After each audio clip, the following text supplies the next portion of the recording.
Boa noite a todos. Quero saudá-los em nome do Senhor Jesus e convidá-los já de imediato a abrir a palavra de Deus no livro do profeta Malaquias, no capítulo 2, onde nós daremos continuidade à nossa série de mensagens dentro da 5ª conferência Batalhando pela Fé, e esse ano com o tema O Culto a Deus.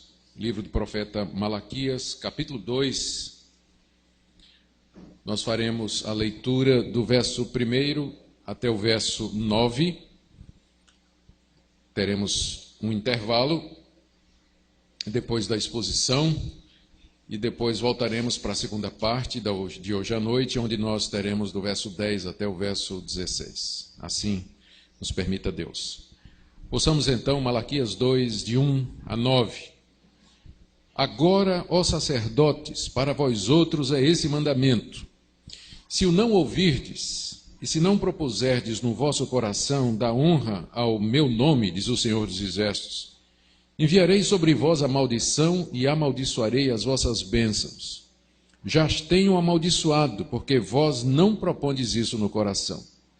Eis que vos reprovarei a descendência, atirarei excremento ao vosso rosto, excremento dos vossos sacrifícios, e para junto deste sereis levados. Então sabereis que eu vos enviei esse mandamento, para que minha aliança continue com Levi, diz o Senhor dos Exércitos. Minha aliança com ele foi de vida e de paz. Ambas lhe dei eu para que me temesse. Com efeito ele me temeu e tremeu por causa do meu nome. A verdadeira instrução esteve na sua boca e a injustiça não se achou nos seus lábios. Andou comigo em paz e em retidão, e da iniquidade apartou a muitos.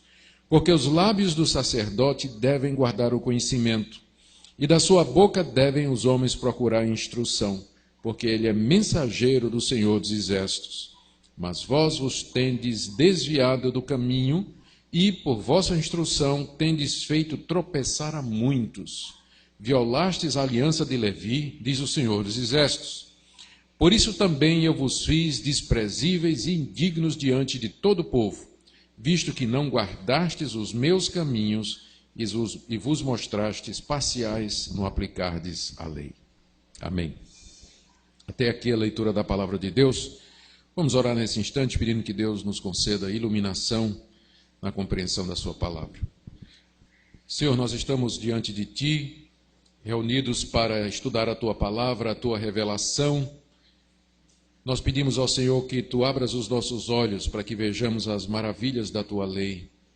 Pedimos que guies o nosso coração na compreensão das Tuas palavras, incline a nossa vontade à obediência, abra os olhos espirituais da nossa alma para que possamos ver o que o Senhor nos está ensinando.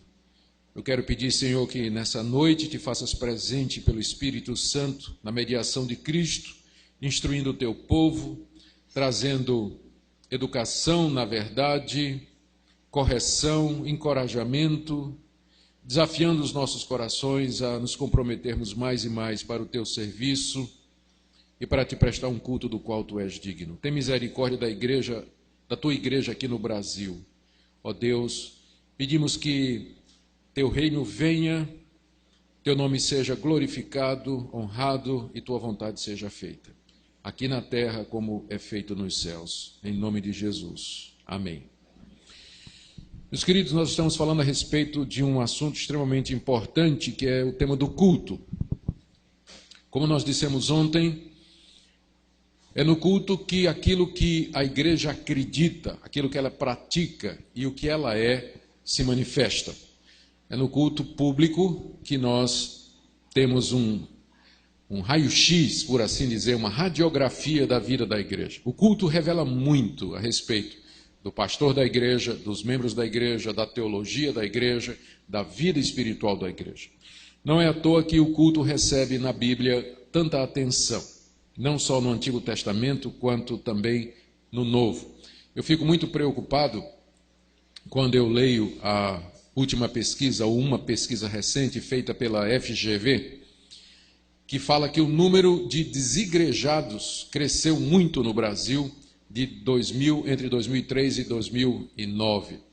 Desigrejados são aquelas pessoas que se professam evangélicas, que um dia estiveram ligadas a uma igreja evangélica, mas que agora não se reúnem mais como igreja. Elas preferem professar o seu cristianismo ou sozinhas, ou se encontrando com outras pessoas em alguns outros lugares, mas não mais a igreja organizada, não mais participam de igrejas organizadas. Eu, por um lado, entendo por que é que existem pessoas assim. Tem um colega nosso, pastor Paulo Romeiro, que é pentecostal, é professor de teologia lá no Mackenzie, no nosso curso de teologia. Ele acaba de lançar um livro intitulado Decepcionados com a Graça. E graça aqui é uma referência à Igreja Mundial da Graça. Ele fez uma pesquisa de campo com membros dessa igreja, que é uma igreja bem representativa do movimento neopentecostal, e documentou a quantidade enorme de pessoas que frequentaram essa igreja e outras igrejas do mesmo tipo, e que, tendo ficado decepcionadas com as promessas que foram feitas de prosperidade, de cura, de bem-estar, elas saíram da igreja para nunca mais voltar para a igreja nenhuma. A experiência fracassada que tiveram, entre aspas, fracassada porque era uma expectativa irreal, mas de qualquer forma, a expectativa delas nessas igrejas não foram atendidas e elas se decepcionaram de vez com o evangelho, não só com aquele tipo de igreja, mas com qualquer outra igreja. Então, o número de pessoas desigrejadas hoje, vindo de igrejas neopentecostais, é muito grande. E não somente das igrejas neopentecostais, também das igrejas históricas, presbiterianos, batistas, luteranos, metodistas. Por algum motivo, algumas dessas igrejas não conseguem mais ser relevantes, não conseguem mais tomar a mensagem da Escritura e trazer para a nossa geração de uma maneira que a nossa geração ouça. Estamos dando respostas para perguntas que essa geração não está fazendo e deixando sem resposta algumas das perguntas que eles estão fazendo. Então, se por um lado, falsas promessas das igrejas neopentecostais, por outro, a irrelevância de algumas igrejas históricas tem feito com que o número de desigrejados cresça no nosso país. E, é claro, sempre há um fator também, é que a nossa geração não gosta do conceito de autoridade.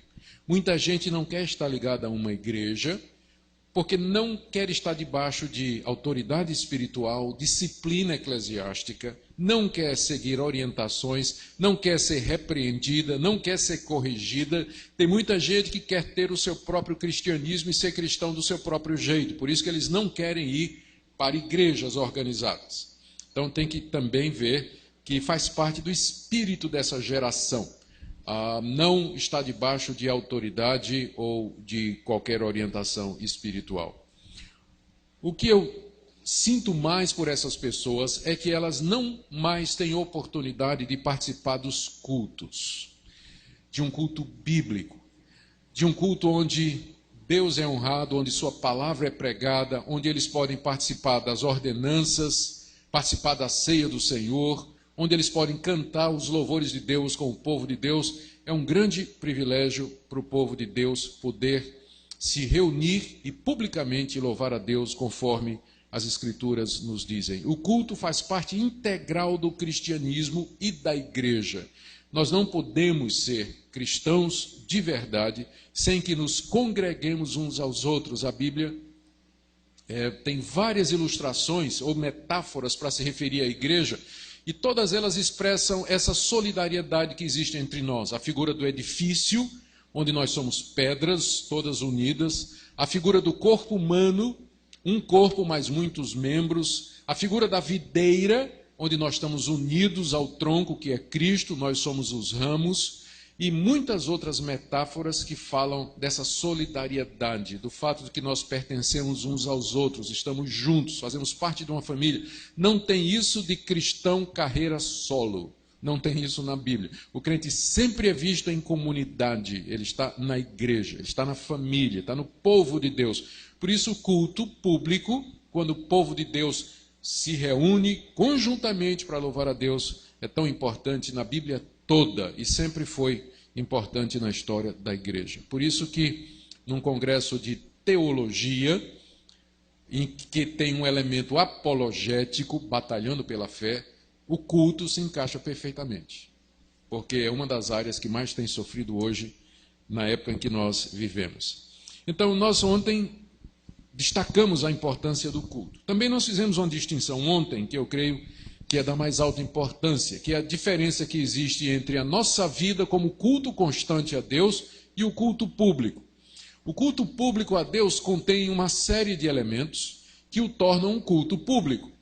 E tem coisa que faz parte do culto público, mas que não faz parte da minha vida. Por exemplo, batismo, celebração de ceia. Para que eu participe disso, eu tenho que estar num culto público, devidamente convocado, com os elementos corretos e assim por diante. Da mesma forma, tem coisas que acontecem na minha vida que eu faço para a glória de Deus, mas que não cabem no culto. Ontem eu citei o exemplo de plantar bananeira. Eu posso plantar bananeira para a glória de Deus. Quem é que duvida disso? Ninguém, né? Posso fazer, estou feliz da vida e planto bananeira. Senhor, toda a glória, te dou glória até plantando bananeira. Amém. Só que não dá para fazer isso no culto público, não é? Não faz parte do culto público plantar bananeira, a igreja toda, imagine. Irmãos, vamos plantar bananeira agora para a glória de Deus no culto público. Não bate com a descrição de culto que nós encontramos na Bíblia. Então, tem coisas que cabem na nossa vida diária, mas que não cabem no culto. Se você, por exemplo, quiser dançar de alegria, de felicidade, porque Deus lhe abençoou, dance, pule, louve a Deus, porque Deus lhe abençoou. Mas vai ser difícil você provar na Bíblia que dança fazia parte do culto a Deus, no Antigo Testamento e no Novo. Vai ser muito difícil você provar isso. Pode pular para a glória de Deus, não tem problema nenhum. Vá para a sua casa, bote a música lá de louvor, pule, salte, dê pirueta, plante bananeira, faça o que você quiser. Cabe na sua vida. Mas a pergunta é se cabe no culto que Deus revelou na Escritura. Então, existe uma diferença entre essas duas coisas. A minha vida como culto a Deus e o culto público.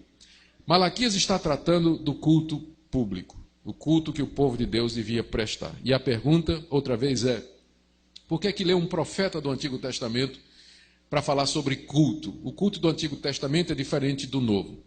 De fato, há algumas diferenças, mas há uma continuidade que nos autoriza a falar de culto, usando passagens do Antigo Testamento.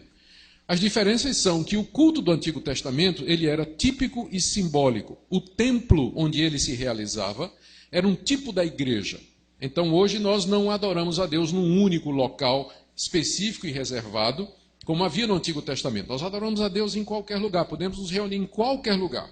Na verdade, os templos eles só começaram a ser construídos no século IV, quando o cristianismo se tornou a religião oficial do Império Romano. Antes disso, os cristãos cultuavam a Deus nas catacumbas, no mato, na floresta, na beira-mar, nas casas, nas praças, onde eles podiam se organizar, então eles faziam culto a Deus. Então, igreja, templo evangélico, protestante, cristão, isso é coisa que veio com a oficialização do cristianismo por Constantino e depois a reforma protestante.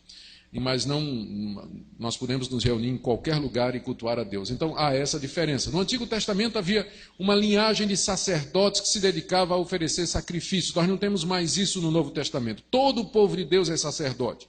Nós não oferecemos mais sacrifícios porque o Cordeiro de Deus já foi imolado por nós e nele todos os sacrifícios foram consumados. Mas algumas coisas permanecem.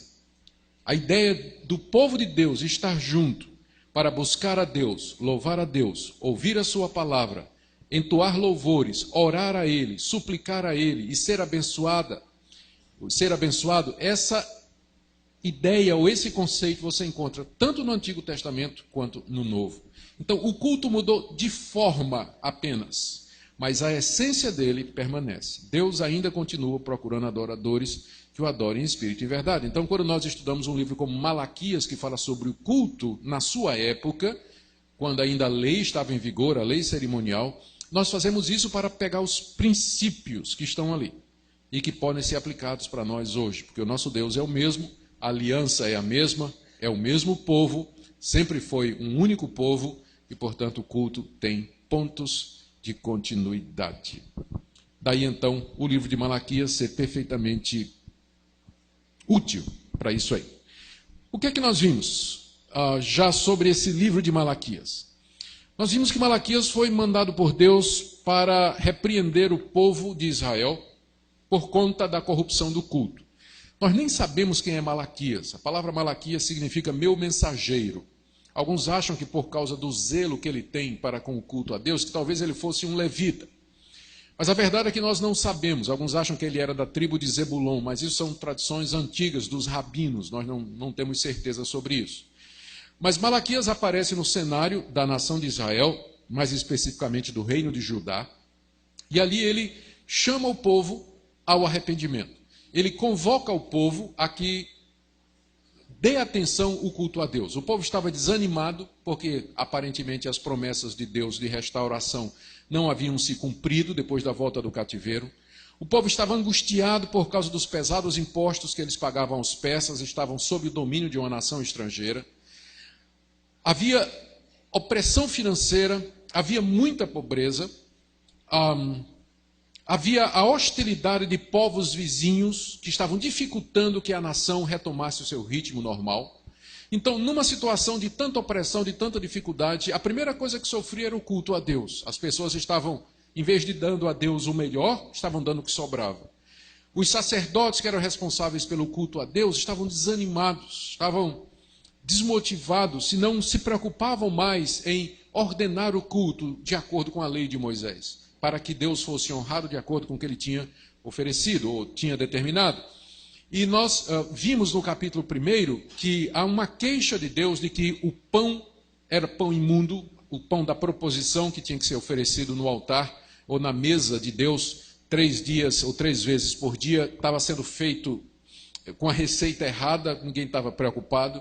Os animais estavam sendo trazidos para o sacrifício, eram coxos, aleijados, destroçados, doentes, marcados, coisa que absolutamente não podia, e mostrava simplesmente o descaso do povo que estava dando a Deus o que sobrava e que estava guardando o melhor para si.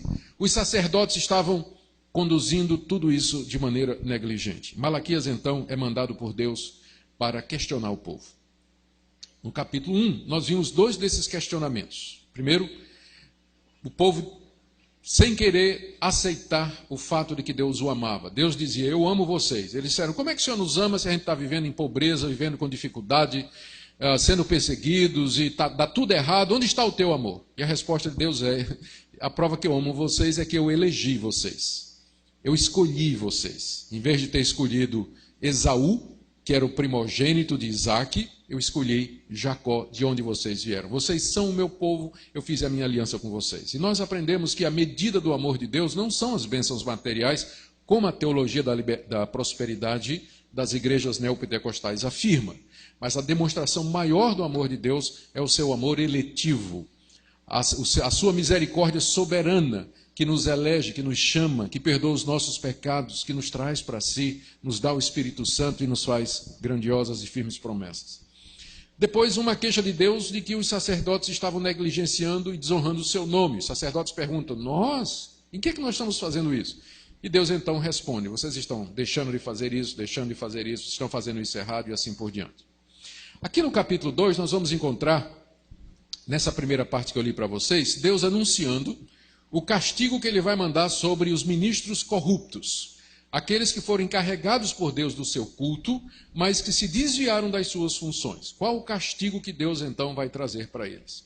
E na segunda parte, que nós vamos ver depois do intervalo, o profeta Malaquias denuncia 2 pecados do povo e que tinham a ver com o culto. O primeiro era o casamento com mulheres estrangeiras, pecado que inclusive tinha sido a causa do desterro babilônico, de Deus ter mandado o povo para fora.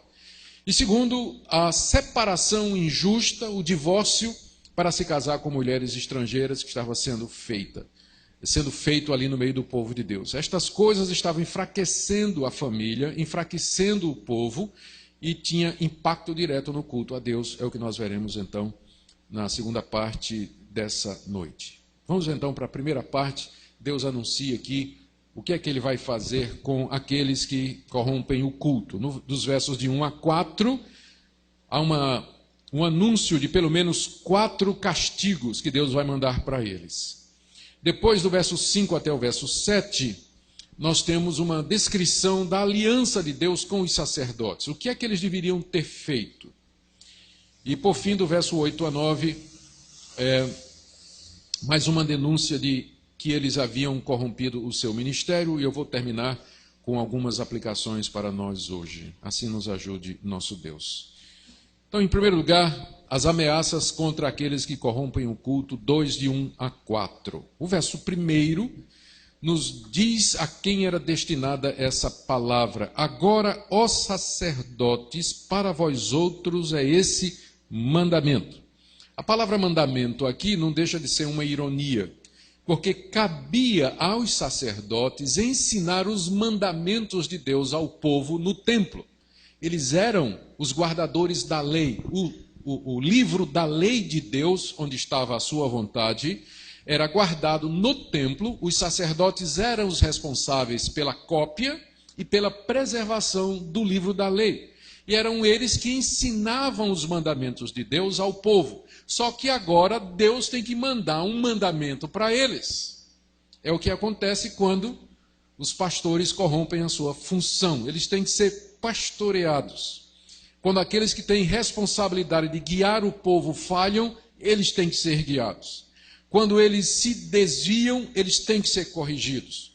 E essa palavra aqui, então, vem sob a forma de um mandamento para os sacerdotes. Deus determinando, dizendo, ordenando, explicitando aquilo que ele deseja da parte dos que deveriam cuidar do seu culto. No verso 2, você tem a ameaça de Deus do que é que vai acontecer se eles não ouvirem o mandamento. Ou seja, esse se que está aí no início do verso 2, pressupõe que haveria a possibilidade de que eles ouvissem o mandamento e se arrependessem. É sempre bom lembrar que o nosso Deus é um Deus de misericórdia. É como se ele dissesse assim: vocês se desviaram, sacerdotes, vocês estão oferecendo um culto errado, e eu estou dando esse mandamento para vocês. Se vocês escutarem, eu não vou trazer o juízo sobre vocês. Eu não vou castigá-los como merecem. Mas eu vou abençoá-los e vou usá-los outra vez. Deus está o tempo todo fazendo isso. Lembra, por exemplo, quando ele mandou Jonas pregar em Nínive? Ele tinha dito: eu vou destruir a cidade. Os ninivitas se arrependeram e Deus disse: não vou destruir mais a cidade. E Jonas até nem gostou, não é? Porque ele queria que aqueles pagãos fossem todos destruídos. Tem gente que não se alegra quando Deus usa de misericórdia. Mas aqui há uma oportunidade para que os sacerdotes se arrependam. Caso eles não se arrependam, veja aí o verso 2. Se vocês não ouvirem esse mandamento, ouvir aqui não é escutar, é ouvir e atender, é ouvir e obedecer. Se vocês não ouvirem e não propuserem no vosso coração dar honra ao meu nome, era isso que Deus queria, que os sacerdotes dessem honra ao nome dele. Como é que os sacerdotes dariam honra ao nome de Deus? Conduzindo o culto a Deus da maneira como Deus havia determinado. Porque quando o culto é feito de acordo com os padrões de Deus, o nome de Deus é honrado. Quando nós corrompemos o culto e colocamos adições humanas, quem é honrado é o homem. O homem se torna o centro do culto e não Deus. Então, para que Deus seja honrado, o culto tem que ser de acordo com o que ele revelou. Tem que ser teocêntrico. Deus tem que receber a glória. Ele tem que ser o centro de todas as coisas. Culto não é entretenimento. Culto não é lazer. Culto não é diversão. Deus é o centro do culto. Quando nós transformamos o culto numa social, num momento de lazer, de diversão, de entretenimento, nós estamos como estes sacerdotes, deixando de usar aquela oportunidade para glorificar o nome de Deus. Ou Deus é o centro do culto, ou outra coisa vai ser. E via de regra é o próprio homem que ocupa esse lugar. Então o mandamento era esse: vocês têm que honrar o meu nome, oferecendo um culto de acordo com aquilo que eu determinei. Se vocês não fizerem isso, aqui vem então 4 ameaças de Deus. A primeira delas: enviarei sobre vós a maldição. Enviarei sobre vós a maldição. Maldição aqui no hebraico, ela está com um artigo, é a maldição mesmo, a tradução está correta. É uma referência à maldição lá de Deuteronômio capítulo 28, quando Deus, através de Moisés, disse ao povo: se vocês me obedecerem, as seguintes bênçãos virão sobre vocês. Aí vem a relação. Mas se vocês me desobedecerem, recusarem os meus mandamentos, as seguintes maldições virão. E a lista é muito grande. Veja Deuteronômio 28. E lá no meio está aquilo que os judeus consideravam a maldição de todas, a maior de todas, que era serem desterrados, serem mandados embora da sua terra, perder a terra prometida. Isso já tinha acontecido antes, fazia cerca de 100 anos que isso tinha acontecido. Deus tinha mandado a maldição sobre eles e os expulsara da terra, através da mão dos babilônicos, primeiro dos moradores da Mesopotâmia, depois os babilônios que vieram e os levaram. E agora Deus os ameaça de novo. E infelizmente, porque eles não deram ouvidos, no ano 70, o general Tito, na frente dos exércitos romanos, entraram outra vez na nação de Israel e espalharam os judeus pelo mundo todo até o dia de hoje. A maldição, a perda da terra por causa da desobediência a Deus. O que encheu a medida dos pecados foi que eles rejeitaram o Filho de Deus, Jesus Cristo. No ano 70, então, Jerusalém é assolado, o templo destruído e os judeus espalhados por todas as partes do mundo. Houve uma segunda tentativa dos judeus se rebelarem em 125, sob a liderança de um judeu chamado Bar Corba, mas os exércitos romanos também esmagaram na última resistência na fortaleza de Massada, acabaram com a resistência judaica e eles se espalharam até regressar em 1948 à nação, ao povo de Israel. E somente uma pequena parte, né? Tem muito mais judeu morando fora de Israel do que em Israel no dia de hoje. Mas então Deus disse: eu mandarei a maldição para vocês. Veja como Deus considera sério o pecado daqueles sacerdotes. A maldição de esterro, que era considerado o castigo maior que podia acontecer com a nação. A segunda ameaça está aí ainda no verso 2. Amaldiçoarei as vossas bênçãos. Isso pode ser interpretado de duas maneiras. Primeiro, que tudo aquilo que o sacerdote recebesse de bem seria amaldiçoado por Deus.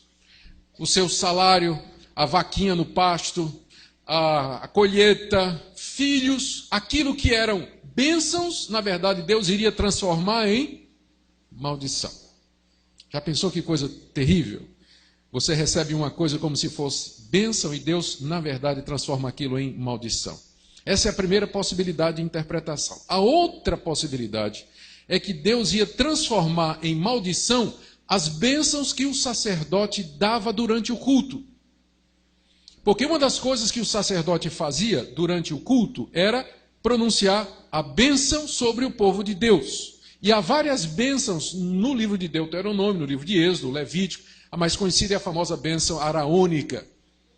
Não é que é uma bênção longa que Deus vá contigo, que Deus te proteja, seja por ti, que as suas mãos o sustentem. Então imagine o sacerdote abençoando o povo, e só que em vez de sair bênção dele, o que é que estava saindo para o povo? Maldição. Você gostaria de estar debaixo do pastorado de alguém assim? Que toda vez que ele estivesse lhe abençoando, na verdade, está vindo a maldição? Se essa for a interpretação correta, como eu disse, pode ser as duas coisas, né? Ou uma ou outra, ou as duas. Se essa é a interpretação correta, o que Deus estava dizendo é que ele não usa sacerdotes corrompidos para abençoar o seu povo. Na verdade, eles acabam sendo juízo para o povo. Ai do povo que tem um sacerdote corrompido. Um pastor que perverteu o seu chamado. Um homem que está ali como lobo. Na verdade, ele está sendo canal de desgraça para a vida de muitos, como nós vamos ver mais adiante aqui nesse próprio texto. Terceira ameaça, ainda no verso 2. Deixa-me só falar um pouquinho mais ainda antes de passar para a terceira ameaça. No final do verso 2 ele diz: amaldiçoarei as vossas bênçãos, já as tenho amaldiçoado. Na verdade, Deus já estava fazendo isso. Isso explica, talvez, porque é que o povo estava naquela situação de calamidade. Não havia prosperidade nenhuma. Não havia crescimento, não havia libertação, só angústia, hostilidade dos vizinhos. E eu disse isso ontem. Será que a razão pela qual isso não acontecia não era exatamente por causa do culto? Eu até disse ontem. Você já se perguntou se a razão pela qual Deus não responde às suas orações tem a ver com a sua atitude para com o culto a Ele. Como você vê o culto a Deus? Aqui você vê mais essa relação, não é? Você vê, Deus já estava amaldiçoando as bênçãos, porque eles não propunham isso no coração. Isso aqui é aquele mandamento de honrar o nome de Deus. Eles não estavam colocando no coração aquele mandamento de honrar o nome de Deus, por isso o ministério deles já estava sendo motivo de maldição. Terceira ameaça, verso 3. Eis que vos reprovarei a descendência.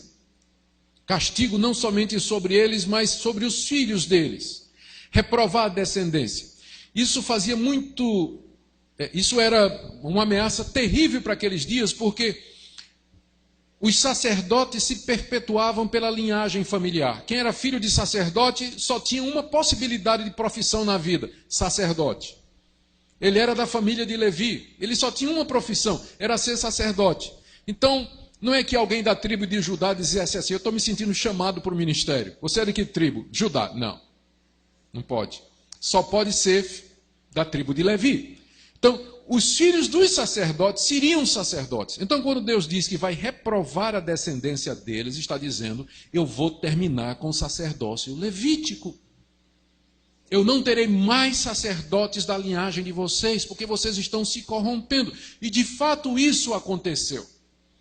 Com a vinda do Senhor Jesus, o sumo sacerdote, segundo a ordem de Melquisedeque, uma ordem superior, quando ele veio e se tornou o único mediador entre Deus e os homens, acabou o sacerdócio levítico. Deus não tem mais uma linhagem de sacerdotes que ministram diante dele. Porque nós temos o mediador entre Deus e os homens, Jesus Cristo, nosso sumo sacerdote, segundo uma linhagem superior, a linhagem de Melquisedeque. Hebreus capítulo 4, capítulo 7 fala sobre isso. Quarta ameaça. Essa é irônica. Verso 3. Eis que vos reprovarei a descendência, e agora vem. Atirarei excremento ao vosso rosto, excremento dos vossos sacrifícios, e para junto destes sereis levados. Quando os animais eram trazidos para serem sacrificados, então eles eram degolados, o sangue escorrido, todo jogado fora.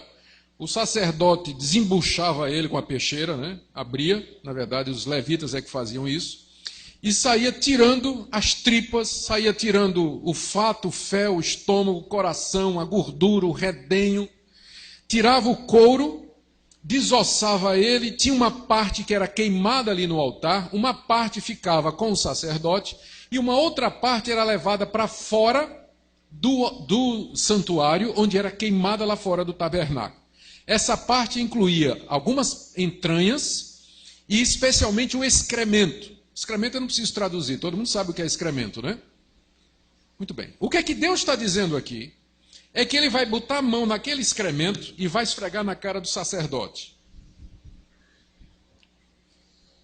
Já pensou Deus fazendo isso na cara de pastores? Na frente do povo? Você quer saber o que é que eu penso de você? Me dá esse excremento aqui. É isso que você representa para mim. É isso que você está fazendo no ministério. É isso que você está sendo para o meu povo. Se uma pessoa tocasse nas fezes dos animais, ela era considerada impura. Agora imagine alguém com as fezes passadas na cara. Ela tinha que ser tirada do templo. Isso aqui é uma maneira de Deus dizer: eu vou botar vocês para fora do ministério, porque vocês estão impuros, vocês estão com fezes de animais na cara. É o final do verso, não é isso? Final do verso 3. Atirarei excremento ao vosso rosto, excremento dos vossos sacrifícios, e para junto deste sereis levado. Onde é que o excremento era levado? Para fora do templo, para fora do arraial, e lá ia o sacerdote junto com o excremento, rejeitado para o ministério, desonrado por Deus. Deus costuma desonrar pastores, às vezes diante da própria igreja, quando eles deixam de cumprir a sua função. Por isso que é tão sério ser pastor. É tão sério ser pastor.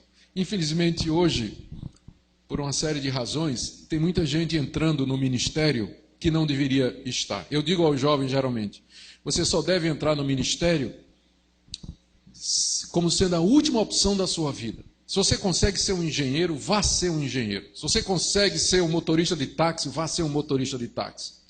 Se você consegue fazer qualquer outra coisa na vida, vá fazer isso. Só entre no ministério se Deus lhe fato de arrastar para lá. E você, irmão, assim, venha protestando. Venha protestando. Deus, me dá outra coisa para fazer. Não, você vai ser pastor. Deus, por amor de tudo, eu faço qualquer coisa. Eu vou ser político. Não, você vai ser pastor. Então, só venha se Deus chamar. Porque a quantidade de gente que está no ministério hoje, que nunca foi chamada por Deus, é muito grande, a julgar pela quantidade de pessoas que abandonam. Quando eu me formei, a minha turma tinha 40 formandos. Em 1983, foi o ano da minha formatura, 40 formandos. A última contagem que eu fiz, dos 40, apenas 9 continuam no ministério. No decorrer desses anos, alguns abandonaram, deixaram, seguiram outro caminho, tropeçaram, caíram. Como eu estou vivo, eu não quero fazer parte dessa estatística, né? Eu só vou ter certeza de que eu estou no grupo final quando morrer. Deus tenha misericórdia de mim e dos pastores. Mas é muito sério. Muito sério. Veja o que é que Deus está dizendo aqui que Ele faz com quem desonra o seu nome. Por que Deus faz tudo isso? Por que Ele trata com tanta severidade? A resposta está aí no verso 4. Então, vocês saberão que eu enviei esse mandamento para que a minha aliança continue com Levi, diz o Senhor dos Exércitos. Deus estava fazendo isso, sendo severo com os sacerdotes, porque Ele queria manter a aliança com Levi. Que aliança é essa? Que Deus tão zelosamente estava querendo purificar e manter. É o que é explicado nos versos seguintes, versos 5, 6 e 7, nós temos a segunda parte da passagem. Essa primeira parte foram as ameaças que Deus fez aos pastores, aos ministros corruptos, e agora Ele explica por que Ele é tão zeloso. É o que Ele chama aliança de Levi, que vai aí do verso 5 até o verso 7. Um pouquinho de história do povo de Israel para que a gente compreenda isso aqui. Quando Deus chamou a nação de Israel do Egito, colocou Moisés como legislador e o irmão de Moisés, Arão, como sacerdote. E Deus fez uma aliança com Arão, de que ele e os seus descendentes seriam sacerdotes para sempre. Arão era da tribo de Levi, e Deus então escolheu a tribo de Levi, que era a tribo de Arão, como sendo a tribo que proveria os sacerdotes para o serviço do templo. Então, há uma aliança de Deus com a tribo de Levi, que é a tribo de Arão.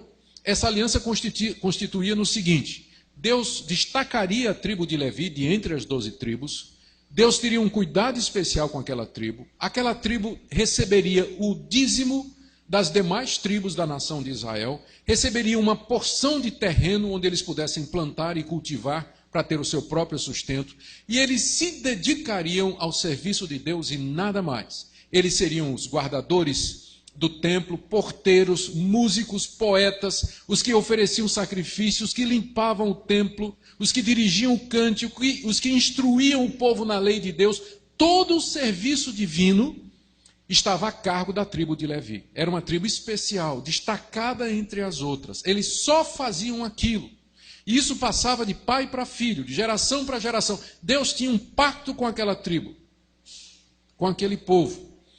E teve um episódio narrado em Números, que em uma certa ocasião, quando o povo de Deus lá no deserto se desviou dos mandamentos de Deus, se corrompeu com mulheres estrangeiras, praticaram prostituição com mulheres pagãs, fizeram um culto aos deuses pagãos, então Deus chamou os levitas e disse: quem estiver comigo, vingue a Deus agora. E um levita chamado Eleazar, ele pegou uma lança, entrou na tenda onde um judeu estava deitado com uma mulher pagã e atravessou os dois com uma lança. E quando o povo viu o zelo de Eleazar pela palavra de Deus, aí o povo parou. E Deus então chamou Eleazar e ratificou com ele essa aliança de que os levitas eram os guardiões do culto a Deus. Eles tinham que zelar pelo templo de Deus, pelas coisas de Deus, com a sua própria vida, se fosse necessário. Essa é a aliança de Deus com Levi. E como foi que os levitas se comportaram quando Deus fez a aliança? Verso 5, a minha aliança com ele, com Levi e com seus descendentes, foi de vida e de paz, ou seja, vocês são eleitos por mim como aqueles através de quem eu vou trazer vida e paz para o meu povo. Era uma aliança de vida e paz. Os levitas seriam os instrumentos de Deus para abençoar o povo com vida e com paz. Aliança de vida e paz. Ambas lhe dei eu, para que me temesse. Os levitas deviam temer a Deus, porque que responsabilidade cuidar das coisas de Deus. Com efeito, aí veja só como os primeiros sacerdotes se comportaram. Com efeito, ele me temeu, tremeu por causa do meu nome, diante da responsabilidade, diante da grandiosidade da tarefa. Enquanto que tem menino, né, que entra no seminário, feliz da vida, sabendo de tudo, achando que vai tirar de letra o pastorado, o que é que Levi e os outros fizeram? Temeram e tremeram. Eu desconfio muito quando eu vejo um primeiro-anista assim, que sabe de tudo. Calouro, né? É o nome que a gente chama de primeiro-anista. Ele sabe de tudo. E na sala de aula ele já tem aquelas perguntinhas assim de bolso, né? Tem o queixinho empinado, o narizinho empinado, parece que já sabe de tudo. Então eu desconfio muito quando eu vejo um jovem assim. Eu acho que ele devia estar temendo e tremendo diante da responsabilidade, como Levi fez aqui. Tem muita gente que pensa que o ministério é só bico para ele ganhar um dinheirinho extra durante a semana, ou no fim de semana. Ele temeu e tremeu. 6.6. A verdadeira instrução esteve na sua boca.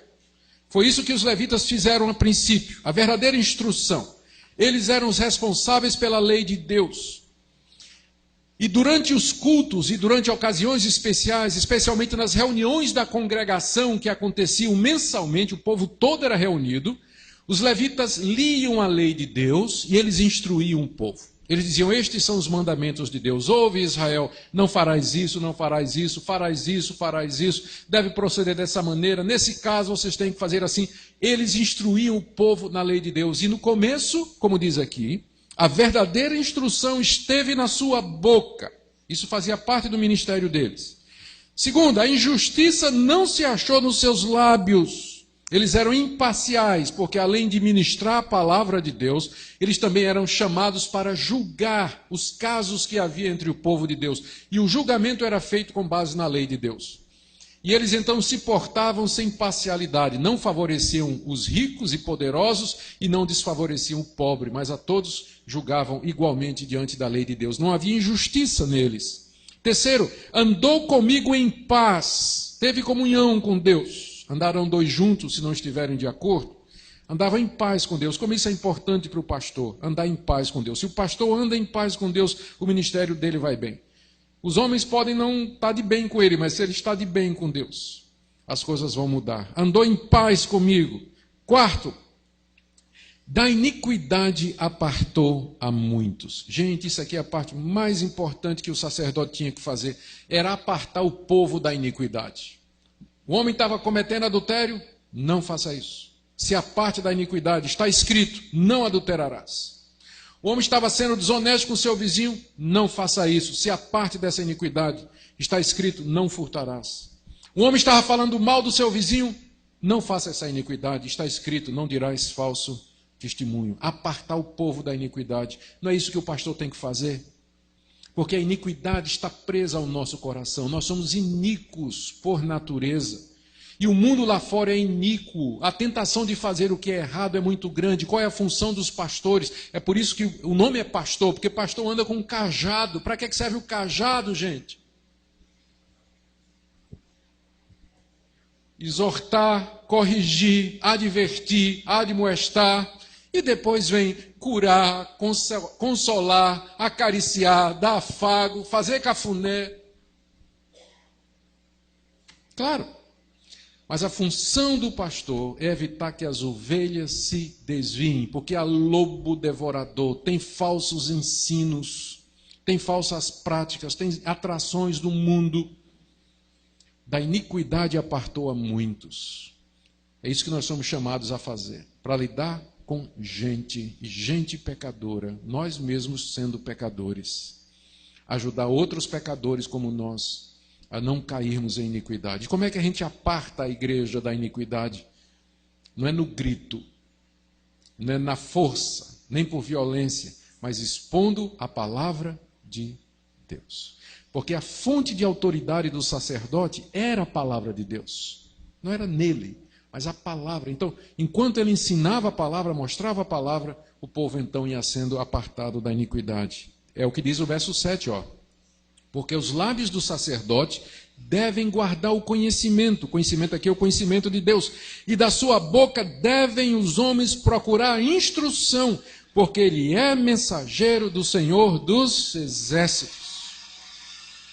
O sacerdote era o mensageiro do Senhor dos exércitos, era aquele que Deus havia colocado sobre o seu povo, para que o povo viesse buscar a vontade de Deus, ouvir a lei de Deus, a instrução do Senhor. O que é que Deus me diz? Como eu devo proceder? De que maneira eu devo agir? Que decisão eu devo tomar? Deus se agrada disso? Deus se agrada daquilo? Onde é que o povo tinha que buscar? Com aquele que era o mensageiro de Deus, aquele que tinha a lei de Deus, que era o depositário dos oráculos de Deus, cuja boca guardava o conhecimento, cuja função era apartar o povo da iniquidade, e o sacerdote, o mensageiro de Deus. Que função séria, não é? A função deles era manter a verdadeira religião, viva e ativa, ajudar o povo, abençoar o povo, proteger o rebanho, expulsar os lobos, trazer as ovelhinhas, levantar os cansados, levantar os que precisavam de restauração. Trabalho duro, difícil. Mas o que é que aqueles sacerdotes estavam fazendo? Agora vem a terceira parte aí, não é? Verso 8. Mas vós vos tendes desviado do caminho. Gente, quando os sacerdotes se desviam do caminho que eles devem andar, daí você vê a consequência, né? Está logo em seguida, olha, não precisa nem comentar. E por vossa instrução tendes feito tropeçar a muitos. Quando a instrução deveria apartar o povo da iniquidade, agora, uma vez que o sacerdote tinha se desviado, ela servia de motivo de tropeço, porque ele não estava ensinando a palavra de Deus com verdade, ele estava sendo imparcial, ele se calava, ele não falava nada, estava só preocupado em manter o seu emprego, preocupado em ocupar a função, fazer aquelas tarefas, matar bicho todo dia.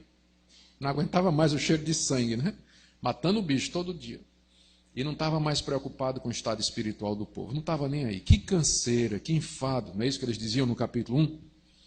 Não estavam mais instruindo o povo, na verdade, era motivo de tropeço.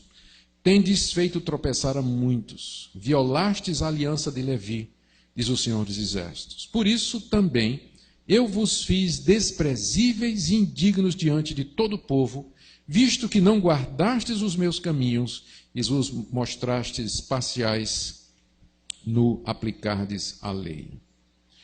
Eu quero terminar com algumas aplicações para nós hoje. Antes eu preciso fazer uma aplicação. Aliás, uma explicação.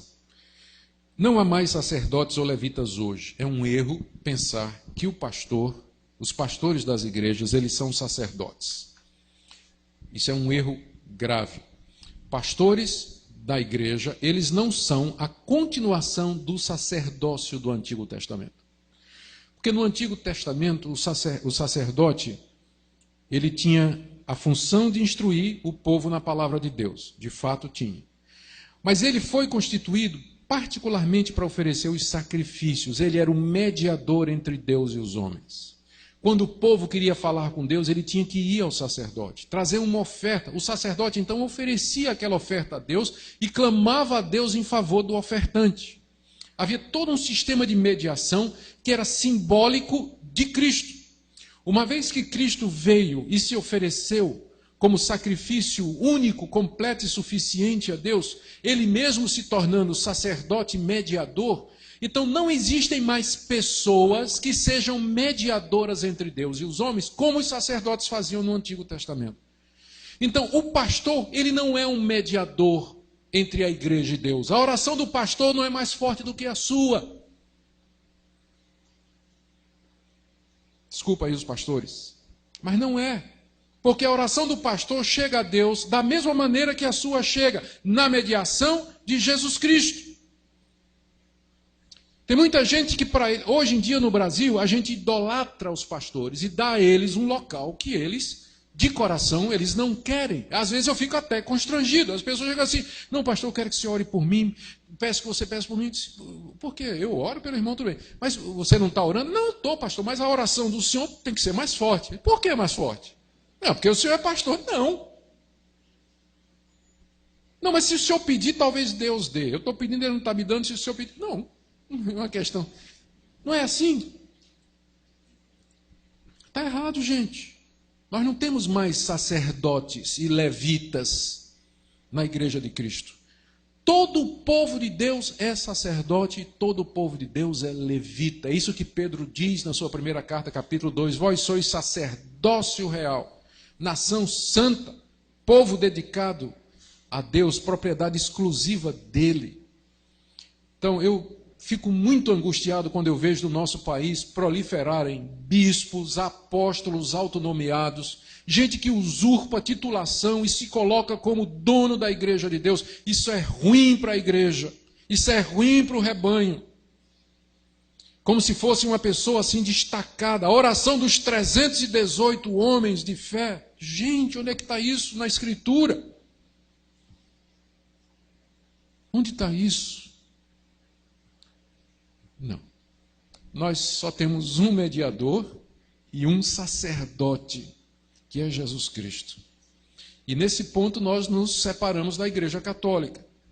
Vocês sabem que a Igreja Católica pensa diferente. A Igreja Católica vê os ministros católicos, o sacerdote, como sendo na linhagem do sacerdócio. Tanto é que, como é que eles chamam a missa? O santo sacrifício da missa. Porque na hora que eles estão pronunciando aquelas palavras em latim, o sacrifício de Cristo está se repetindo na teologia católica. Então, o padre ele é visto como sacerdote nesse sentido. Para nós, Cristo já realizou o sacrifício de uma vez por todas. Por isso, o pastor não é sacerdote. Isso aqui não é altar. Isso é um púlpito. Não é que às vezes a gente chama de altar, né? O irmão quer dedicar a vida, vem ao altar. Aí dá aquela impressão da linguagem do Antigo Testamento. Não, gente, isso passou, se cumpriu em Jesus Cristo.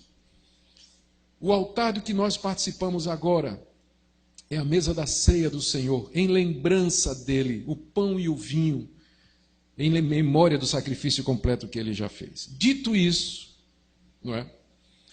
Agora vamos compensar o outro lado. Mesmo que Deus não tenha mais sacerdotes hoje, todavia, ele colocou na sua igreja pastores e mestres para conduzir, orientar e deu a eles a responsabilidade de guiar o rebanho. Então, embora esses pastores e mestres, eles não são sacerdotes e não são mediadores, somos gente absolutamente igual a vocês, inclusive na teologia evangélica não tem essa nomenclatura leigo e clero, isso é nomenclatura católica. Os protestantes acabaram com essa distinção entre leigo e clérigo, porque para nós tudo é sagrado. Na igreja medieval, da Idade Média católica, foi feita essa distinção.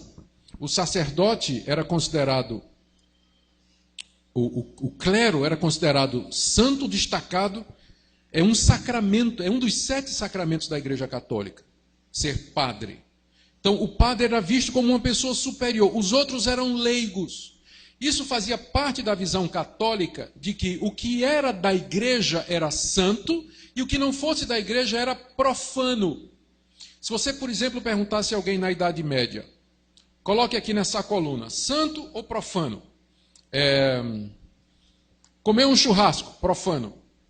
Ir para a igreja, santo. Dar o dízimo, santo. Assistir um jogo de futebol, profano.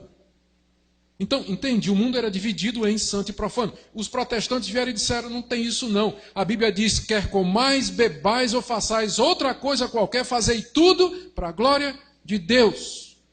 Se você não puder fazer para a glória de Deus, então não faça. Tem coisa que não dá para fazer para a glória de Deus, não é? Eu vou me embriagar para a glória de Deus. Tomar cana até cair para a glória de Deus. Vou torcer pelo Corinthians. Não, isso aí pode. Isso aí não tem problema. Pode não? Estão dizendo aqui, santo ou profano? Tá, vamos fazer. Nós acabamos com essa distinção. Por quê? Porque para os reformadores, qualquer atividade da vida, ela é santa. Você pode ser um marceneiro para a glória de Deus, um motorista de táxi para a glória de Deus, um médico para a glória de Deus e um pastor para a glória de Deus. Então não tem mais essa distinção. O pastor não pode ser visto como o clero, um homem mais santo.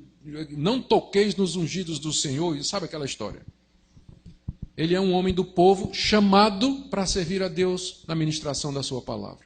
Dito isso, nós temos que lembrar que Deus chama pessoas a quem ele responsabiliza pelo culto e pelo andamento da igreja. A Bíblia se refere a eles como pastores, mestres, presbíteros, diáconos, há várias nomenclaturas que a Bíblia usa, mas sempre a função é essa, é ser instrumento de Deus para abençoar o povo, através da sua palavra e do culto a Deus. E agora vem, em decorrência disso, aquilo que eu falei no início, o que se ensina dos princípios do culto no Antigo Testamento, eles valem também para nós nos dias de hoje. Portanto, a função dos pastores quanto ao culto são estas, pensando na aliança de Levi e em tudo que nós ouvimos aqui.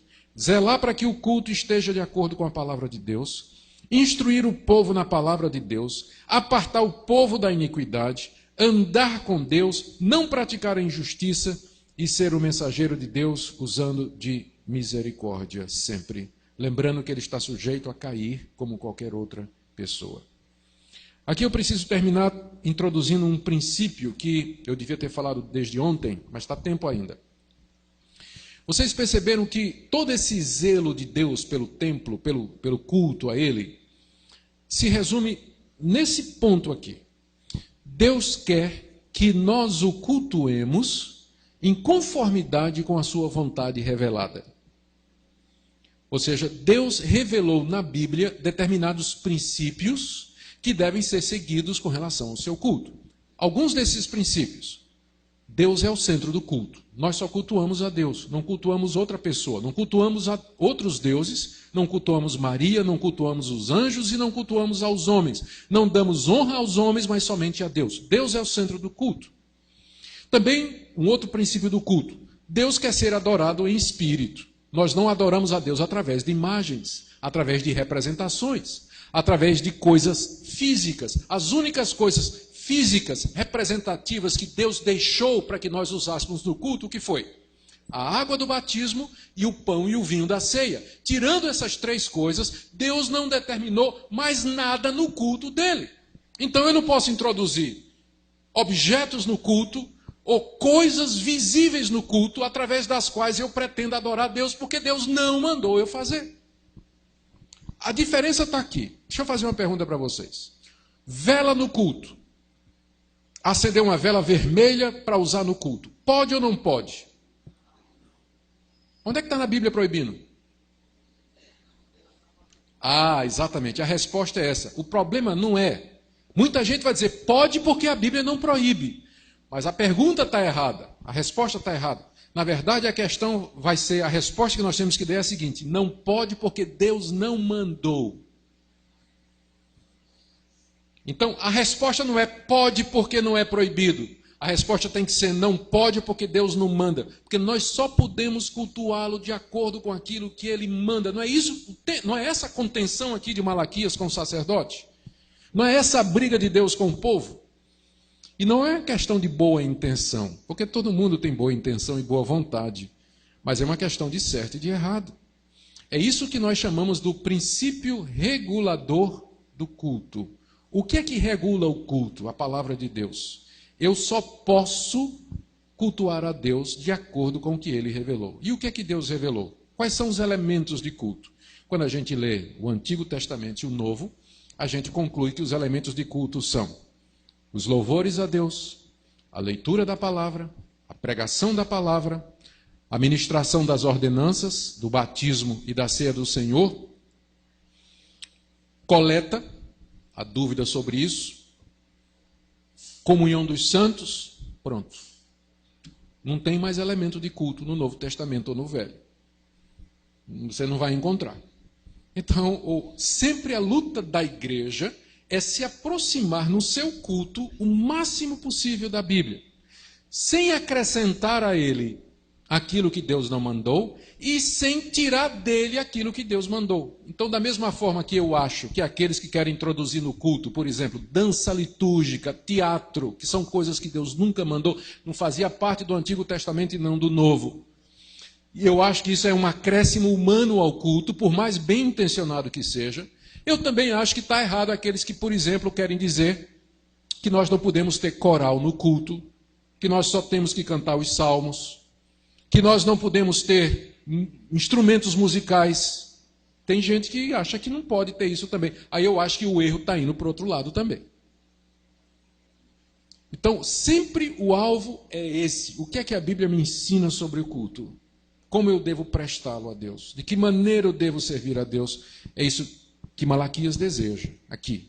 E é esse o alvo da igreja sempre. Sempre se reformando em busca de um culto público que seja agradável a Deus. Amém? Gente, que desafio para nós, né? E a gente nunca vai conseguir a medida certa, né? Mas sempre vai pender para um lado, né, pastor? Às vezes para o outro.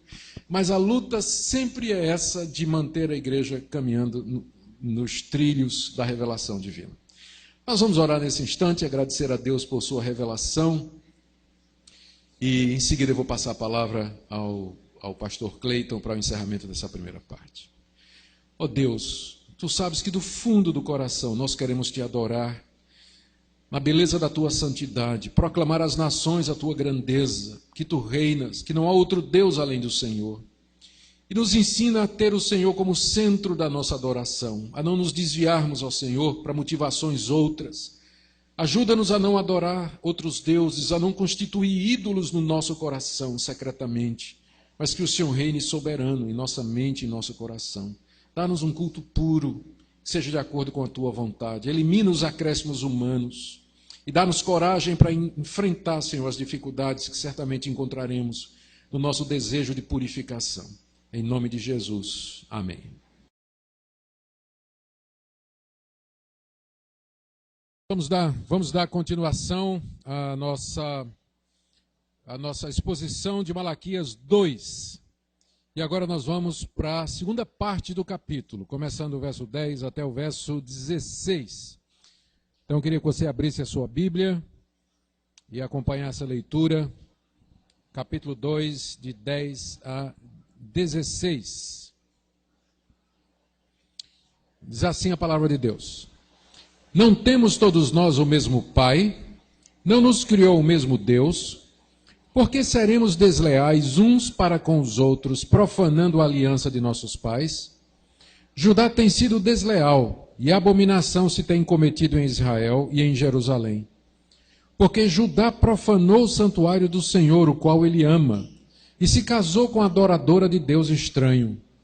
O Senhor eliminará das tendas de Jacó o homem que fizer tal, seja quem for, e o que apresenta ofertas ao Senhor dos Exércitos. Ainda fazeis isto, cobris o altar do Senhor de lágrimas, de choro e de gemidos, de sorte que ele já não olha para a oferta e nem a aceita com prazer da vossa mão. E perguntais, por quê?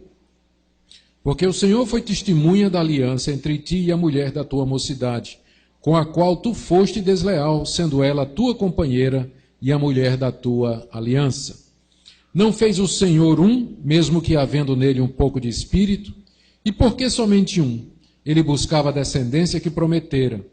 Portanto, cuidai de vós mesmos, e ninguém seja infiel para com a mulher da sua mocidade. Porque o Senhor, Deus de Israel, diz que odeia o repúdio, e também aquele que cobre de violência as suas vestes, diz o Senhor dos Exércitos. Portanto, cuidai de vós mesmos, e não sejais infiéis. Vamos orar mais uma vez, pedindo a orientação do Espírito Santo para a leitura e exposição da palavra.